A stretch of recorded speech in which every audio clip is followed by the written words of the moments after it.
Hey guys, this is Charlotte, and you're watching Going In Raw. Hey, friendo, Steve here. And Larson. And welcome back to Going In Raw, the only pro wrestling podcast you need to be listening to right here at youtube.com/Steve and Larson. Available wherever podcasts can be found, and of course, taped live at the Twitch at twitch.tv/Steve and Larson. Quick reminder for the friendos out there, this coming weekend, on Sunday specifically, we're going to be doing our Extreme Rules watch along. The predictions for Extreme Rules are going to be put in our SmackDown review later on this week. So we have the full width and breadth of the stories and the go-home math and all that good stuff. So we're going to do that live free on the Twitch. And, of course, it'll go up on VOD in the audio realm, in the YouTube realm. Mm-hmm. Speaking of audio podcasts, if you're listening to my voice right now and you're listening to this on a podcast app and you're thinking to yourself, man, you know what? I love Going In Raw. It's great. But I could kind of do without those ads that Steve and Larson use to pay them bills. Well, there's another way you can help support Going In Raw and get the show ad-free. And that is, but there's two ways to do it. You can go to goinginraw.supercast.tech. The link to that is in the description of this show. And for $3 a month, you can get Going In Raw completely and totally ad-free. None of the ads that we read, nor the commercials that autoplay as well. If you want Going In Raw ad-free, plus with bonus content, 2 episodes a week. This week, our bonus episode on Tuesday. Today, we're going to be filming later on today at 4 p.m. Pacific, 7 p.m. Eastern, is going to be 10 topics that we want to see for Dark Side Season 4. We do this every year. We might do it again at the end of Season 3 as a more of a public thing, but I thought it'd be fun given, you know, how the plane ride from hell episode is sort of blowing up all over Twitter. I imagine the Canyon episode coming up is going to have a similar impact. I thought it'd be fun to start talking about some Season 4 ideas. Yes. That we might. Have you been thinking about that at all? Because we talked about that earlier. Yeah, I'm trying to think of something that I haven't mentioned before. Right, exactly. Yeah, we've done this a couple times. We've actually talked to the filmmakers of Dark Side, and you know, obviously some of the ideas that we've publicly talked about have actually been, you know, the great minds, I guess, think alike, Larson, because they thought of the same ones, and they've been made into episodes.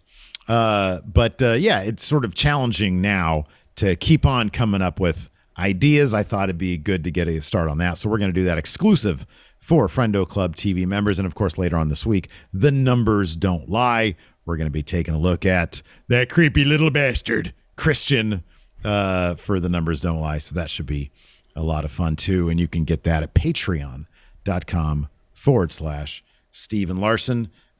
We got a couple new patrons as well. Want to go ahead and give them a shout out. Bryant Martell, Anthony Hernandez, NWO Dennis Rodman, Alan Postlethwaite, and David Weymouth. Thank you all. Also, Rob Jones, Brittany Cartwright, Matthew Smith Burlage, and Austin Murdoch. Thank you all. Thank you. We also got a raid here from Cultaholic. Thank you, Cultaholic. What is up, Cultaholic? I dropped by Cultaholic earlier today. I was very disappointed, Larson, that Adam was not watching Numberjacks. I don't know how many subs do I have to gift to get this guy to turn on some darn Numberjacks? I don't know. Oh, Cultaholic gifting a bunch of subs. Thank you so much. Oh, thank you. Thank you very much. That was awesome. Hopefully see you next Tuesday. There's a shortened version of that. Let's just move on, okay? That I'm trying to think there's a shortened version of that title. See you next Tuesday. Let's move on, please. Okay, anyways. Let's move on. So, yeah. Anyways, Larson, I've been rambling enough about our business. Let's talk about the news. What's going on in the news today? The Dark Side of the Ring episode, The Plane Ride from Hell, is still dominating wrestling news headlines these days. And Ric Flair has finally spoken about it. He issued 2 statements. Here's the first one. This one is on his Twitter, I believe. This is what he had to say, quote, "Every person that I've worked with, from my lawyer to my publicist to my wife, has said not to post a response, but I've never run from past behaviors before. I'm not going to start now. I want to clarify a few things. About 4 years ago, I gave ESPN full access to my life for a 30 for 30 special. They covered taxes, financial issues, adultery, divorces, the passing of my child, and drinking, partying at length. Rory I believe he's the director of that 30 for 30.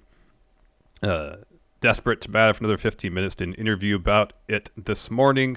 When Rory's lips are moving, he's typically lying, but one part of what he said was the God-honest truth.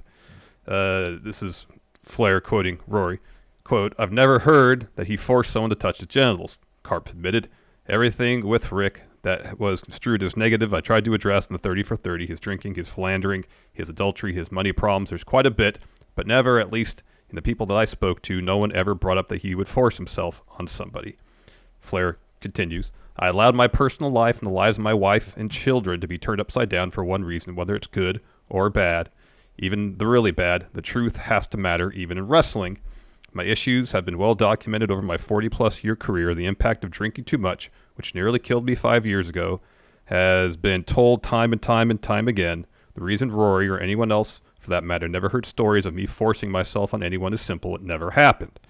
Flair then also issued a follow-up to Wrestling Inc., which read, quote, "To clarify, the helicopter, as it was called, is accurate. I wish I could blame it on youth, but it was a case of drinking too much and being inappropriate, and I apologize for that and have countless times over the years. I made some bad decisions during dark periods of my life, and it's something I spent a significant part of years I was given by the doctors in 2017 trying to make right. I condemn sexual assault in any way, shape, or form. I could and have written books, as have others, that have covered my transgressions. I've made some terrible decisions, but I've never forced myself on anyone in any way, period." Yeah, I mean that's fine. You know, the guy's a liar, and he's calling a guy a liar for his entire life, except in the one instance when he's talking about this. So Yeah, that's a little sus. That. you're I don't know. It is what it is. He's not going to say, "Oh, I did this." He's not going to say that, you know. Be honest with you, I personally, not that it matters, I still believe the victim in this case. You know, when you drink that much, there's such a thing. I mean, I don't know. Maybe he doesn't remember it. Maybe he doesn't remember it happening, you know. But I don't know. Unless that lady is an Oscar-winning actress, I look at her and her recounting of it, and I don't know. I'm convinced, but I don't know. It's not. That doesn't really matter a whole lot. I don't know. What's your take on it, man? No, I mean, I watching Dark Side, I have no reason to believe anything other than to believe her.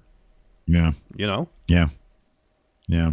You know, so Rob Van Dam commented as well. So what he tweeted, quote, "Just watched Dark Side of the Ring, heavy, some insight for those who can handle it. Item 1 for RVD. I haven't seen Ric Flair's... You want me to read this one? Why? Because you just read that lengthy Ric Flair sure, one. yeah. I like to read okay, sometimes. Good. I could use some water. Go ahead. I haven't seen Ric Flair's dick.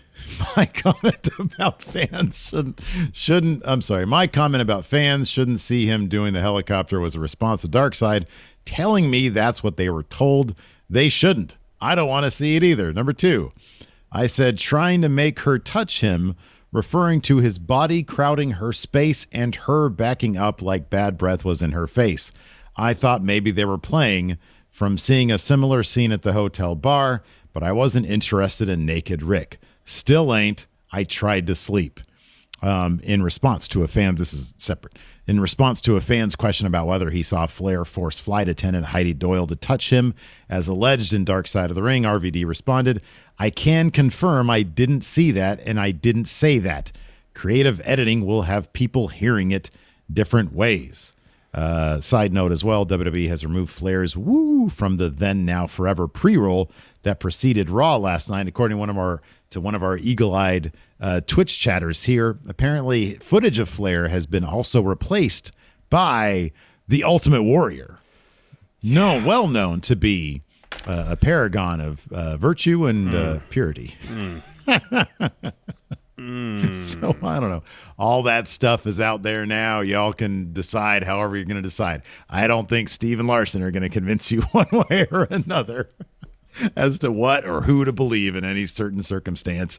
I've said my piece on it. I believe the victim in this case. Yes. And we'll let the chips fall where they may. Yeah. The thing is also, in response to anybody's sort of recollection from 20 years ago, you can Google, there's all sorts of there's all sorts of tests out there on memory from hell. I have a hard time remembering what happened 5 days ago, but I can tell you the more traumatic instances in my life, I can remember clear as day, which also, in my opinion, in my humble opinion, gives credence to the victim in this case. Agreed.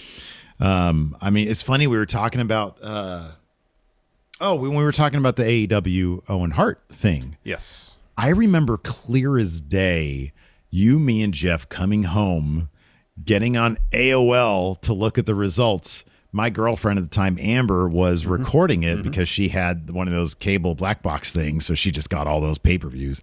Hey, it's not I didn't do it. She did it. And I'm sure the statute of limitations are long gone by now.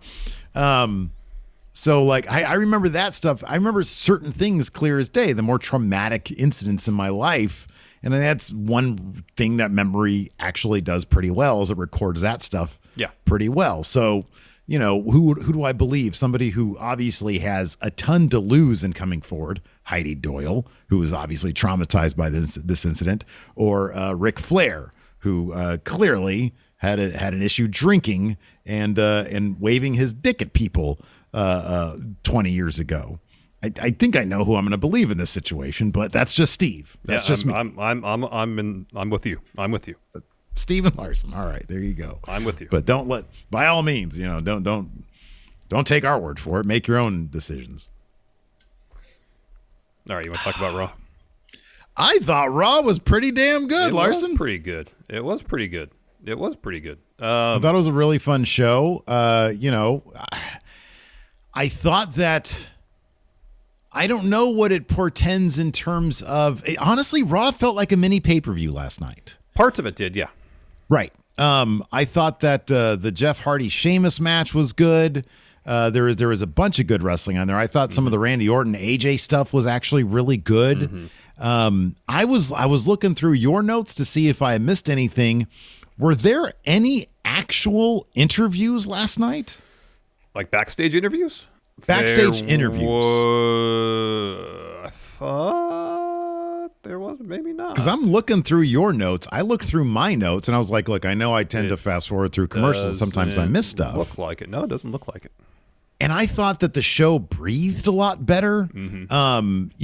Any backstage segment was motivated and advanced story. For the most part, so you can take out the 24/7 stuff. That stuff does nothing. But at least that was short. It was relatively it's short. 2 minutes. It's silly. It's the same kind of thing, but at least it's short. Doesn't overstay its welcome. Yeah. Yeah. But man, I thought that it was pretty solid. They stuck to wrestling. I think we've got some interesting stuff being set up for the WWE title. There's some potentially interesting stuff being set up for the draft. Like, what if Lashley heads over to SmackDown? Yeah, is that more likely than Drew McIntyre? Yeah, one of them for sure is going to SmackDown. Yeah, for sure. So I think there's a number of things they could do to keep things interesting.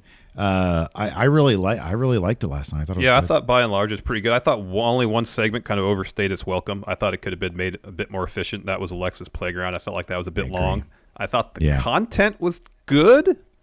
It just kind of went on. It was like a 11, 12-minute segment. Just felt a little long in my book.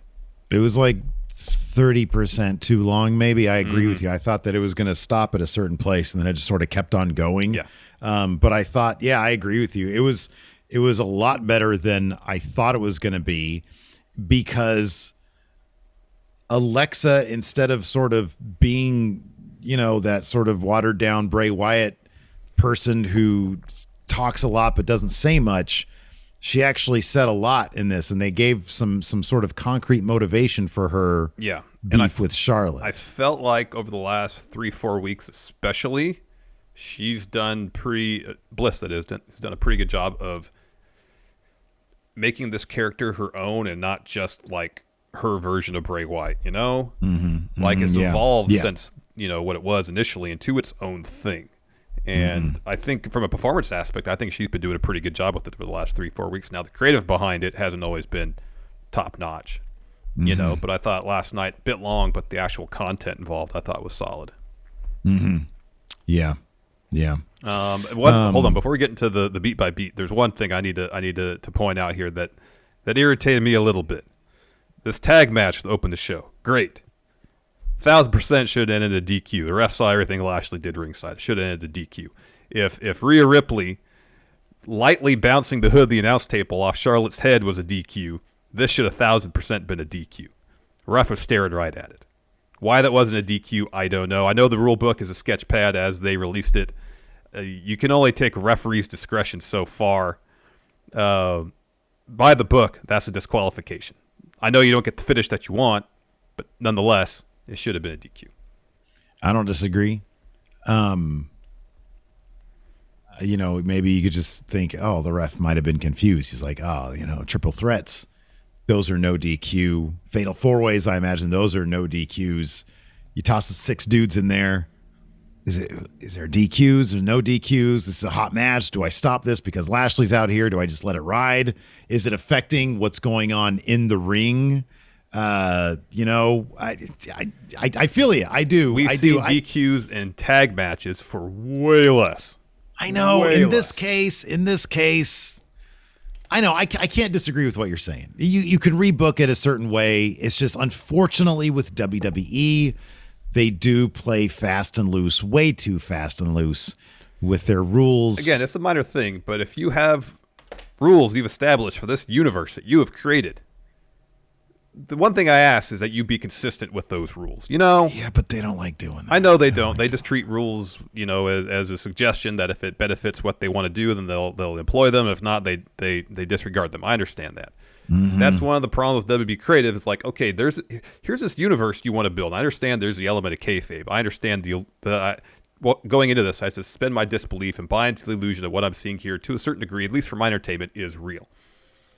Part of that is you have to create this world that has rules established for itself. I need to understand how this world, this universe operates. And if those rules are broken, seemingly haphazardly, then it ruins the illusion for me. And that applies to just about any form of entertainment. If you go into a movie and they establish, like the ground rules, what this universe is going to be, and then they break those ground rules, then it takes you out of the whole presentation. Yeah. Yeah. I mean, dude, even a minor and because of the heat between these two teams, both teams have asked that it's no DQ. And then that allows Bobby Lashley to come down. It's the little things like that where, you'd like to see at least some amount of explanation for what we see. Extreme Rules is this Sunday. So, hey, these teams want to get ready for Extreme Rules. Let's have a no DQ match, It takes 10 seconds to muster up some explanation for it, and then you could have your cake and eat it too. Yeah. They just so often, they don't do that. They don't take that 10 seconds. Yeah. Yeah. I don't disagree. I don't disagree at all. I guess I've just decided, hey, you know what? If cool shit's happening, man, I've gotten burned by this flippant execution of the rules before. So I'm a stickler for that now, okay? You lost a title because you get me? Yeah, I get you. So anytime I see this gross violations of their own rules, I'm going to point it out until someone does something about it, because it cost me a belt once, and I'm still upset about it. Oh, wow, I can tell. Anger. I've never heard such anger in your voice, except for the one time at that party when you wanted to kill Hilton. You swear that was a little different. You swear that happened. I don't remember it whatsoever. See, again, it was a traumatic time for me. My memory it's seared in here because two of my best friends are about to literally do murders. Bloodletting is about to occur at this house in Granada A lot Hills. of things happen at these parties that we had, and I remember basically all of it. You remember all of it? Except that. I remember that ever happening. Therefore, I don't think it happened. No man's memory is that solid unless you are a robot. Let's dive into this, Larson. All right, let's take a quick break here to get a word in from our sponsor of today's show, Simply Safe. Larson, when you're like me and have a house full of gold, talking about those championship belts back there, man, you need to keep your home safe. And I've got some big news about my favorite home security company. Simply Safe has a brand new wireless outdoor security camera that is engineered with all the advanced tech and security features you need to help keep you, your family, and your golden title safe. That's right, Simply Safe, the system that was already named by U.S. News and World Report the best home security system of 2021, has gotten even better. This new wireless outdoor security camera has got an ultra-wide field of view so you can watch your entire yard, plus 1080p high-definition resolution so you can zoom in and clearly see things like faces and license plates, and a built-in spotlight with color night vision so you can keep an eye on what's going on day or night.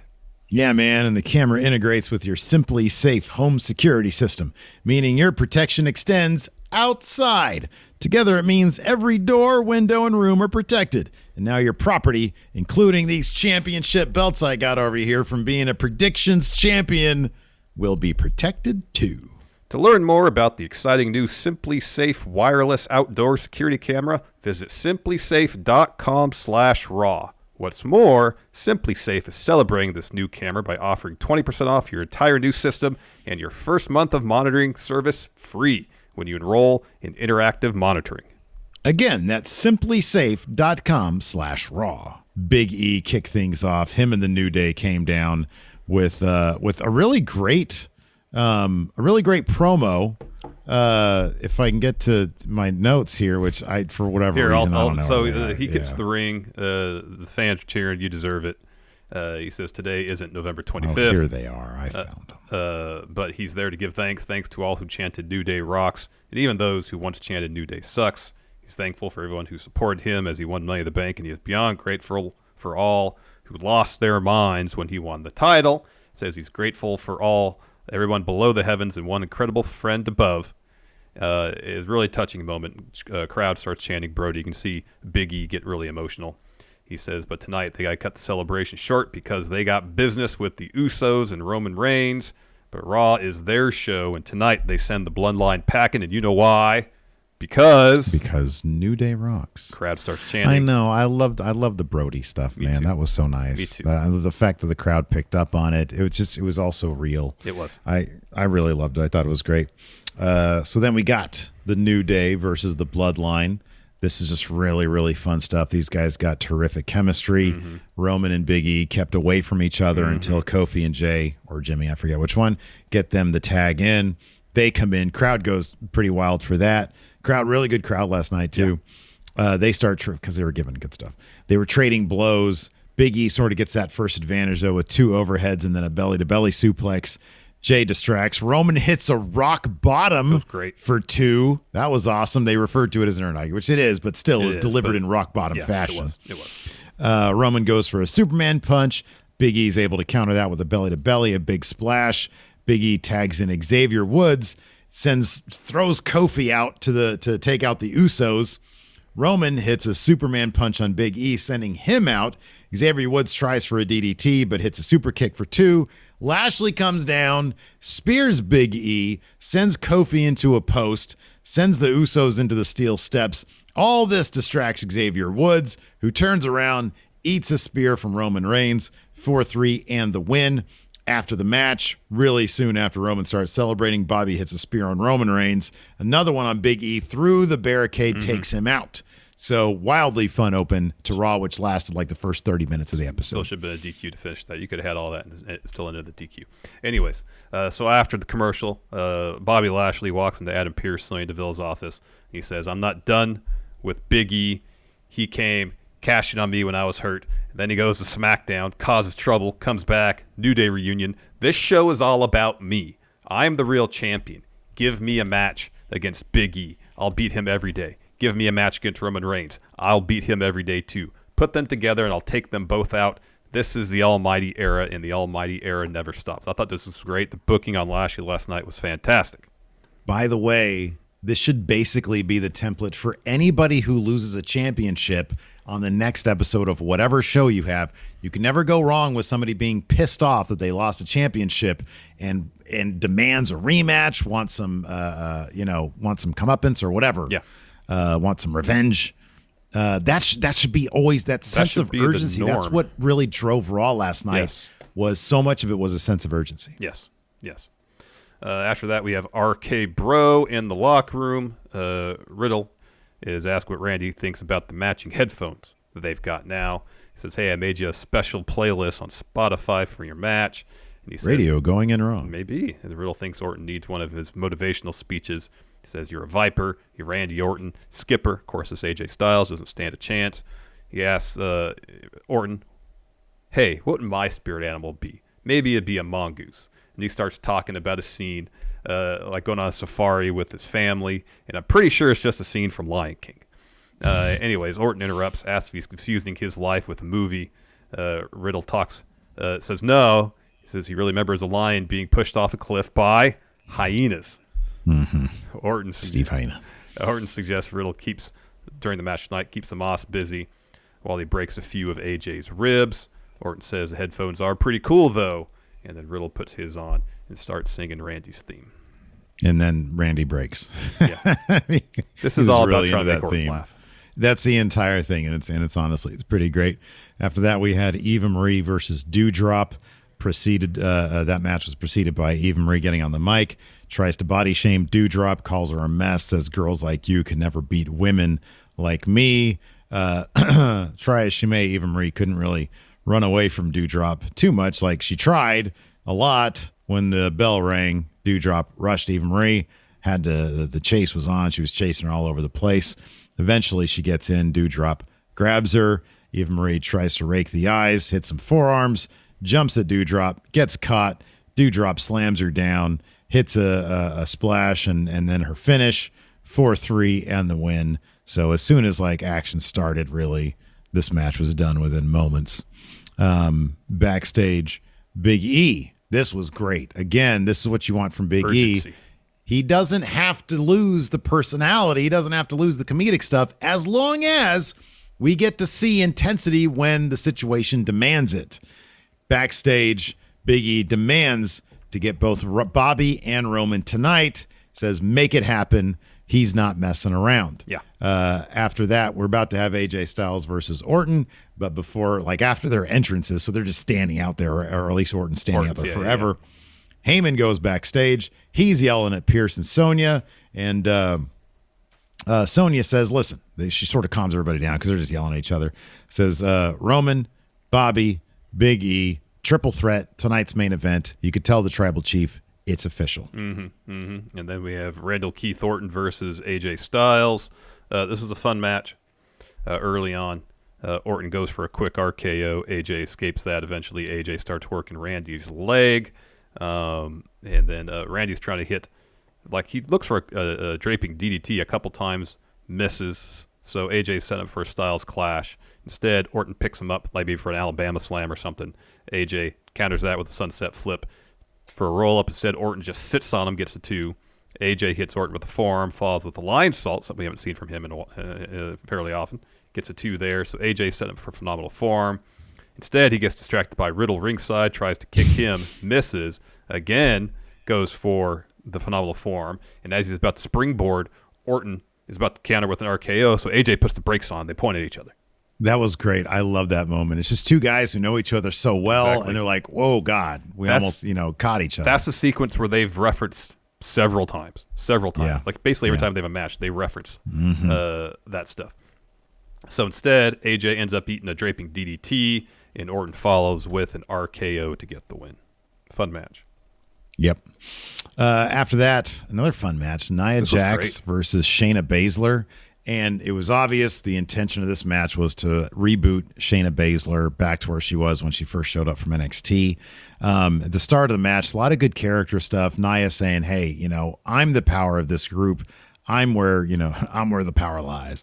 So a lot of good character work to start off.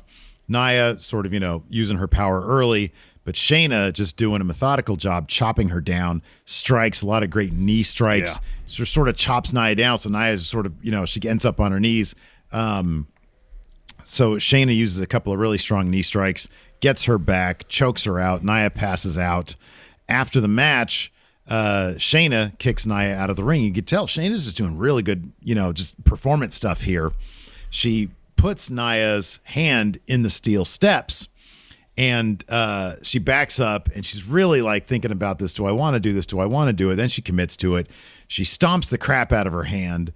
gets her elbow back in position, and Nia is crying. She's saying, please don't do it. Pleading she's with begging. Shayna not She's to do begging it. Yes. not to do this. And she stomps the elbow after a couple moments of hesitation, and Nia is just shrieking in pain. She's crying, just putting it over big time. I think we got Shayna Baszler back, man. I think I hope so. This was such an effective sequence. It really was. It really was. The end. I really liked how when Shayna put the clutch on the first time, Nia gets back up to her feet. So Shayna hits some more kicks, puts the clutch on again, and so Nia's standing up, and then she starts to fade and falls over, and ultimately passes out. I thought that whole sequence was really, really, really, really, really good. After that, we got Mustafa Ali and Mansoor. What do you think about that? Sorry, not to interrupt you, but fine. This is the first time I saw a promo for La Brea, because I usually fast forward through that. Yeah. What do you think? I was expecting another, what was it called, 10.0 or something like that? They had like one of those earthquake disaster movies. A San Andreas movie. Yeah, this isn't that though. It's like Lost, but kind of a giant hole in the ground, and they end there's up a crack in the sky with green light emanating through. I thought that was Aurora Borealis. Oh, that does, but you don't see that in Los Angeles. No, you don't. But that's why they went down in this deep hole. Yeah, it is weird. Like there's weird place. I assumed everything was, cracks in the ground, sky opening, which up. is great. I mean, if it is, that's a great idea. When I saw it, I was like, Aurora Borealis in this part of the country. Also, it was daytime. In this time of the day. That's why I thought it was some sort of portal or something in the sky. Anyways, maybe it is. That'd be cool too. Ali and Mansoor taking on the new tag team of Humberto Carrillo and Angel Garza. Before the match, Carrillo and Garza had a promo. Carrillo says they're teaming because no team is stronger than family. They're cousins. Garza says the two of the most handsome and talented superstars WWE today. Put them together, and the world is theirs. So Ali is being isolated by Garza and Carrillo for a bit until Ali hits Carrillo with Tornado DDT. He tags in Mansoor. Garza's in as well. Mansoor goes on a bit of a run, and then he and Ali hit this great-looking belly-to-back suplex, double stomp off the top. Carrillo breaks up that pin. So then down on the floor, Ali slams Carrillo into the barricade, and then Garza rams Ali in the ring post. I don't know if there's anybody in all of wrestling that settles a ring post shot as well as Ali. Not that I know of. It's either him or AJ. Man, it's so good. This whole finishing sequence was really fantastic. It was really good. So Garza tags in Carrillo. So then he locks in a submission on. It's like a deathlock type submission on. Ali. And then Garza drop kicks Ali in the face. Carrillo turns him over, covers him to get the win. This was great. It was a whole new side of Carrillo. I know I've advocated for this team before, but I'll be honest, I'm not sure if I stole the idea from Sean Ross Sapp, who has also been advocating for this tag team. Yes. So I don't know. I thought this worked beautifully. Their family. I love their promo at the beginning. Push these guys. This is two tag teams that I want to see go a long way for a very long time, because they've got, for different reasons, just excellent chemistry. You got Carrillo working a little bit heel, a little bit arrogant. He had that sort of arrogant smile on his face at the end of the match. This works, man. I think this works really, really well. It was good. Happy it was to see good this. stuff. It was good stuff. After that, we had a Karrion Kross video package. I felt like most of the dialogue here was recycled from other promos with some B-roll. They're trying to get things back on course, or finding a course for them. I don't know which one it is, because what they were doing wasn't working. No, I don't know if this is working either. I mean, it's all. I don't even know what this means. Like I wrote down some of it. My name is Karrion Kross. Do you want to know my plan? The suffering has become insatiable. Week by week, I'm going to pulverize everyone around me to fall and pray, which isn't even a sentence that makes sense. But it doesn't. Yeah, I don't know. I do think that. So apparently, Botchamania overdubbed this with some beyond belief fact or fiction with Jonathan Frakes. Yeah. Why don't they use the beyond belief fact or fiction? Like, he can recount stories of the pain and suffering that he's doled out, and then he can ask us, is this fact or fiction? And then you come back from commercial, we made it up. I didn't actually get into a bare knuckle brawl with the Gallus boys in Dublin. That was made up. You know? Yeah. Like he can tell different stories. Or it could be based on real events. This one's fact. When they made up 90% of it, but since 10% is based on something, they say it's fact. That's why that show is BS. Wow. But every week on the Smash Zone, you can watch us. Well, I say every week. I'm wrong. Because last 2 weeks we haven't done it. But we should be doing it this week. 2 days. We should be doing this week for sure, yeah. Yeah, that's fact. Fact. Anyways, after that we had Nikki, A.S.H, and Rhea Ripley versus Tamina and Natalya. This one is not a championship contenders match. This is actually tag team championship match on the line. Before the match, Nikki and Rhea talk extensively about Connor's cure. And then, the finish of this match saw Tamina eating a riptide on the apron by Rhea Ripley. Natalya is obviously distracted by that, trying to get that sharpshooter, the Scorpion Deathlock in. Nikki's able to get up, rolls her up for 3. Yeah. You get some new women's tag team champions. This is basically their mid-level title. They just throw together singles wrestlers and they give them this title. And again, if this was a story of Nikki A.S.H becoming a superhero, this would be like the first major step towards becoming that. Yeah. And like if the goal was a Survivor Series to have the 4 horsewomen, I don't think Bayley's be back in time, so they probably can't do it.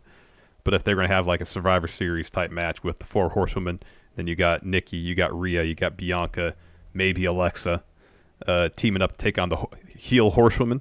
That could be really good stuff. That's like a superhero team-up type thing. That could be great stuff, man. Just you have the horsewomen, once Bayley's back, you have them all together. They can all be bad. Do it. It's like the super elite. Do it. It's right there. Fox and USA need to this needs to be the mandate. Look, we don't care about the brand split. Whenever you have the opportunity to do something really cool, you do it. Put the horsewomen together. You do it. But Bullet Club, if you have Bullet Club, do it. Yeah, but just don't. Here's the thing. I understand do it. Just don't do it. Build to it. Yeah, but okay, so like the what we saw tonight was last night, Bloodline versus New Day. There wasn't a huge build to it. It was like a 1 week build to it. But here's the thing. Here's the thing. You could do that because the New Day and the Usos have tons of history. Yeah, that's true too. You can do that. That's fine. You know? But yeah, you can just do it. Remember, we were watching SmackDown at the beginning. It's like, what? Why are they doing this tag match? This tag match makes no sense. Yeah, but the thing is, that wasn't even a cool thing. Like, I know. That's not a do it situation. But that's a cool thing. That's not a cool thing. They thought it was a cool thing to set up the cool thing. It was just confusing. Exactly. But that was set up for what we got on Raw, which was a cool thing. Yeah. I guess the point is, if you have all these elements, whether it's you got some Bullet Club history guys. You got Finn Balor and AJ Styles around each other. Do it. And I'm not talking build to it. Yeah, I'm not saying take 6 months to build to it. Find a reason to do it. Yes, find a reason to do it rather than just doing it. Motivate it. It could be 2 weeks. It could be a month. But we can both agree whether or not like the end result needs to be do it, but make it cool on the way there too. Yeah, make it cool, make it satisfying. That's the thing. When they have these moments, they just do without the build. It's like, in a bubble, this moment's cool, but it rarely does it feel really satisfying because there's no build to it. Raw averaged 1.7 million with a 0.49. Do you think that's enough to do whatever they said they were going to do? They're about 100,000, so that's not a huge shift. Against a far less competitive Monday Night Football game last night. I wonder, does anybody know who's that? White Brownie? Do you have the first hour? What did best? First hour? Because that's when that big match was. Usually the first hour does best. So next we had Alexa's Playground with Charlotte. The segment was very long. Kind of the Cliff Notes version is Charlotte was getting on Alexa for essentially being broken. She wants the old Alexa back, the champion Alexa, not someone who's playing with dolls essentially. And then Bliss would retort saying, "Well, Charlotte, you kind of define yourself by being champion. Who is Charlotte Flair without a title?" Mm-hmm.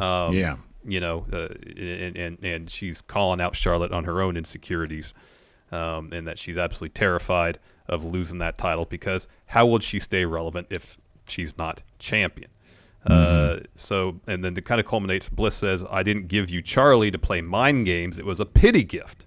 He says, "Every narcissistic bitch deserves happiness." He says, "You can call me crazy, but she knows who she is, and she doesn't need to grasp at titles." This is all Bliss saying this. Doesn't need to grasp at titles to stay relevant. He says, "You can call me crazy, but Sunday you're going to call me champion." Charlotte says Bliss will never find will never find out who she is. Charlotte is without a title because she ain't losing. Charlotte then shoves Alexa. Alexa charges. Charlotte pushes her off. Bliss gets up, runs into a boot. So Charlotte turns towards the direction of Lily and Charlie, who are both in the swing set area. Alexa hops on her back, looks for a sleeper. Charlotte flings her up, picks up Charlie, rips the head off of it, reaches for Lily. Bliss is back up, hits Charlotte with a DDT. Charlotte rolls out of the ring. So White Brownie confirmed 1.86. Okay, right. so it was 1.8, 1.8, and 1.6. Interesting. All right. And boy, some people missed that main event. That was a good main event. That was a good main event. We're almost there. So the segment, again, the meat of it, the content I thought was good, just a little long. Yeah, I like that Alexa was actually diving into some specifics, actually trying to play some psychological games as opposed to, supernatural crap. Exactly. Oh, man. So I'm just going to sum this up in one sentence, the 24/7 thing, okay? Backstage, Drake Maverick has a plan on a whiteboard to drop a net on Reggie to get the 24/7 title. It doesn't work. That's 2 sentences. There was a comma there. I should have said, but it doesn't work. All right, next we have Jeff Hardy versus Sheamus. You got Damian Priest out on commentary, and he's being asked the whole time, why are you willing to maybe have Jeff Hardy in this match? And I liked his answer. He's like, if I want my name to live forever, I gotta do stuff like this. I gotta accept challenges, and I gotta overcome these challenges. Yeah, he's very natural. He's not perfect on the mic, but he always feels very natural and very genuine. He's very genuine. It's good stuff. He should adopt. You know what he should adopt? He should adopt a magician gimmick. Like who's that dude? The guy who stands on stuff for a really long time. David Blaine. David Blaine. He should do a David Blaine gimmick.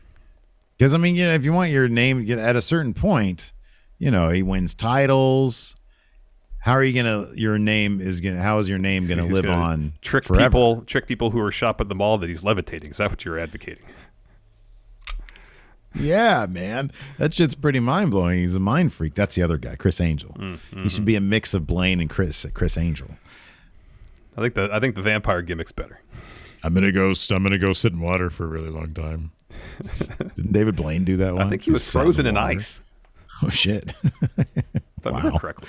That sounds cold. Yeah. So this match, Jeff Hardy versus Sheamus. If Hardy won, he would get put in the U.S. title match at Extreme Rules. Early on, Hardy sends Sheamus out of the ring. Sheamus responds by clotheslining Hardy on the apron, and then takes his mask off and throws it aside. Bad move, Sheamus, because during the course of this match, he got his nose busted open again. His nose got busted during this match. So Hardy's going for a twist of fate. Sheamus blocks that. Instead, Hardy hits a drop toe hold into the corner. And then I missed the finish because, for whatever reason, my feed dropped out. I just got color bars instead of the finish of this match. Yeah, I don't know if it was on the... was it still that way on the recording this morning? Yeah. So, luckily, I watched a certain Twitch stream. And I was able to catch this on the East Coast. Yeah. Hardy hits a twist of fate. He got the knees for the swanton.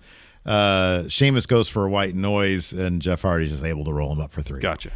So, yeah. And then afterwards, Sheamus is yelling at Priest, and then they just fight a lot. A pretty extensive brawl breaks out between the two of them. So, there you go. But no real stand tall math. No, not really. But, it seems obvious that Jeff Hardy's probably in this to take the pin. Mm-hmm. Probably. But from who? But from whom? From whom?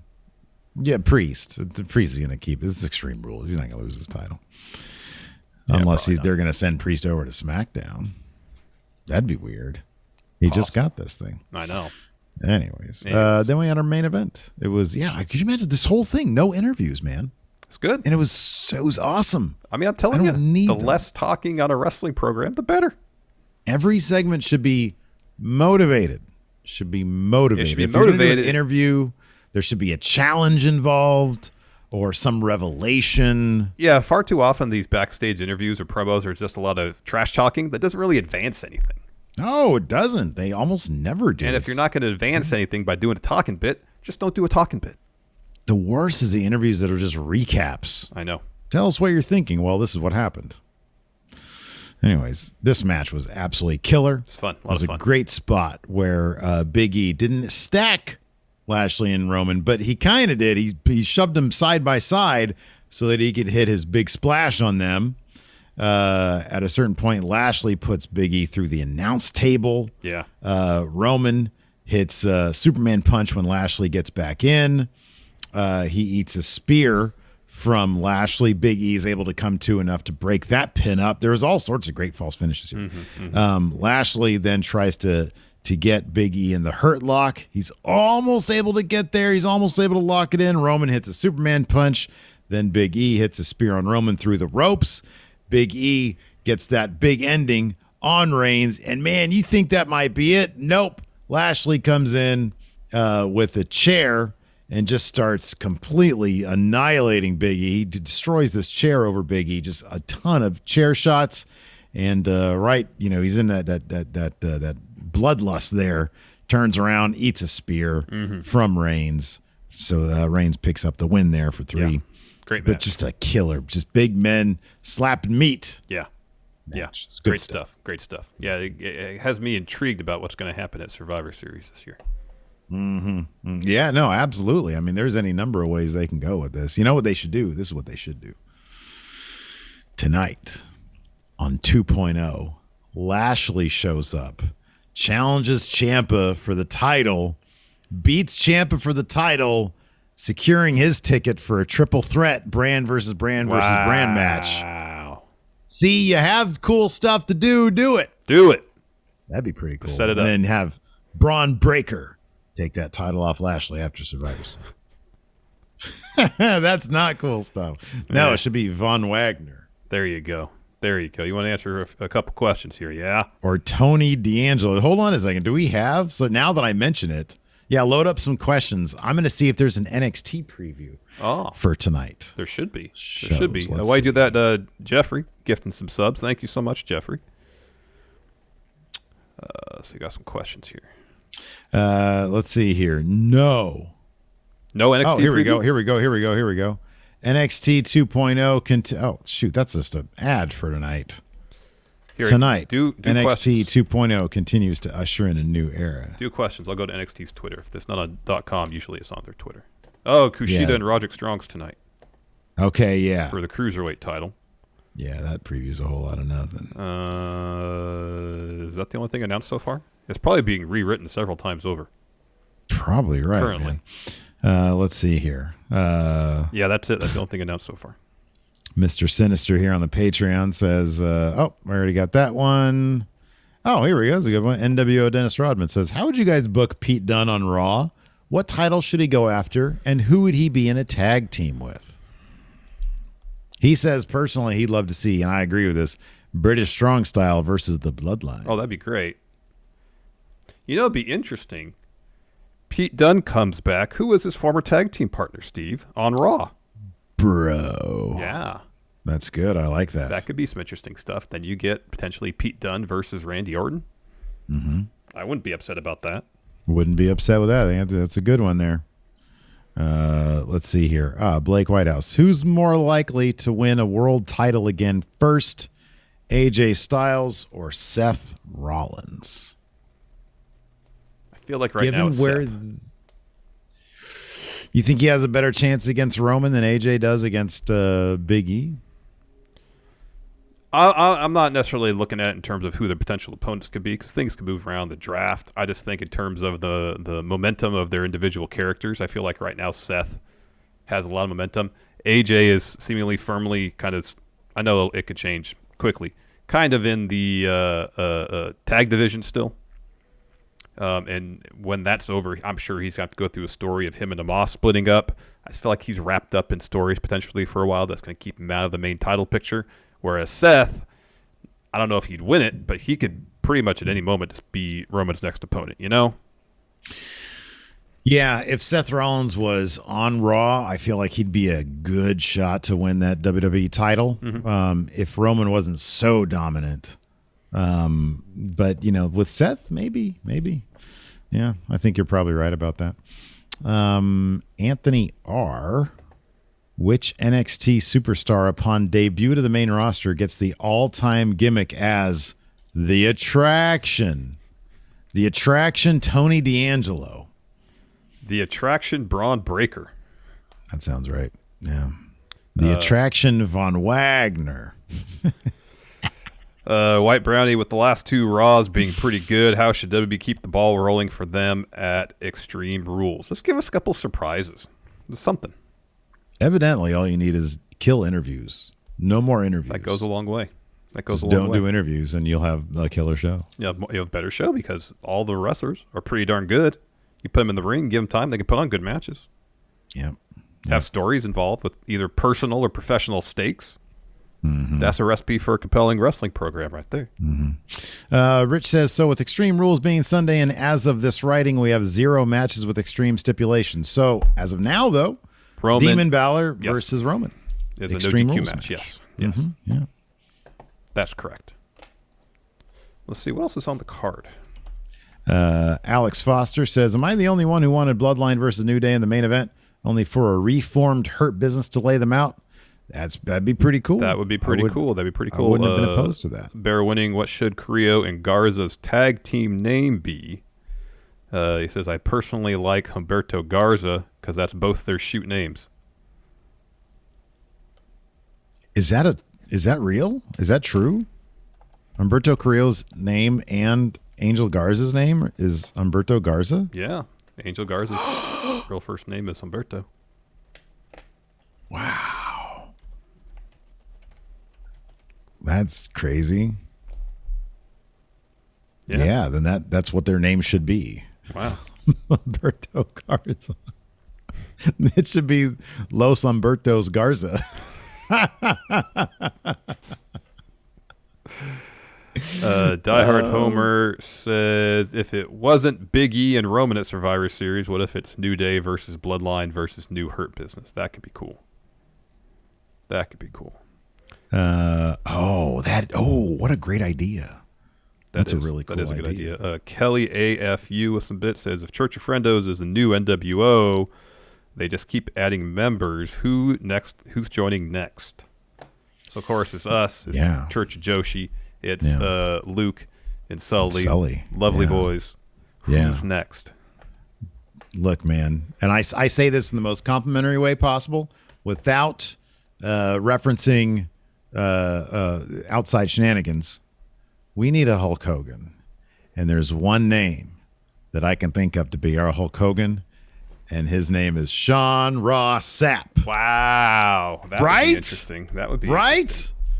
He's got to be the 1, 2, 3, 4, 5, 6. He's the 7th man, brother. Wow. Well, I mean, if that's your recruitment pitch, I guess we'll see how it goes. Listen to this. Bring him back to Quizzlemania. I know he's very busy, but there are some things that take precedence. He shows up at Quizzlemania, wins the singles title. We've got the tag gold. Everything's in the church, man. We better send him a shirt and see if he's going to put it on or not. Because that's really how you join a faction, right? I agree. Absolutely. We should do that. Yeah. If he says no, oh man, if he says no, I'll be devastated. King CTM, unless Io Shirai is advertised for NXT, I think this is King CTM. I may be done watching it. Last week was just too much for me. I really did not enjoy it aside from the main event and wedding. Yeah, I feel like there's going to be quite a few growing pains with this new NXT. Maybe Ciampa's right. In 3 to 6 months, it'll be best product WWE has. Or maybe not. I don't know. It's hard to tell which way it's going to go. So I'll give it some time and see how it plays out. But honestly, I have no idea. Could they go all in on the stuff that really worked last week, or they can go all in on the stuff that didn't work? Depends what Vince wants. For me, the unintentional hilariousness of NXT 2.0 is enough to keep me watch. Well, besides our jobs, but if I didn't do this for a job, just the train wreck of things like Tony D'Angelo, this random Von Wagner guy being thrown in the main events. It's like a weird My Career / WWE Universe 2K thing. Keeps me interested, but I totally get it if you were like, oh man, I like the metal era NXT. What is this Nickelodeon looking bullshit? I totally get that. I don't disagree with that. But for me, sometimes I like the train wreck aspect of things. Davidicus says, with Miz and Morrison not being able to have their blow off due to Miz showing up on Dancing with the Stars, Power Rank other feuds without satisfying endings due to non-injury related problems. And someone mentioned here my first thought, which was Otis versus Tucker. Not that that was a terribly hot feud. Oh, Die Hard Homer said it. Not that it was a terribly hot feud, but you got to have that blow off. Tucker turns on Otis. He gets drafted to other show. They never cross paths again. Even though they could have had a match, even on the kickoff show at Survivor Series. That was the next pay-per-view, I believe. I know. And they just didn't do it. They just didn't do it. I know. Yeah. Yep, I agree. This is a good one from the wild card himself, Luis Areza. If the dark side of the ring could use WWE wrestlers, what stories would you like to see and with whom? So open it up to, I mean, Paul Heyman would be a great guest on Dark Side. I mean, if you do an ECW episode, it's kind of hard to do it without Heyman being involved. Yeah, absolutely. Yeah, that's a good one.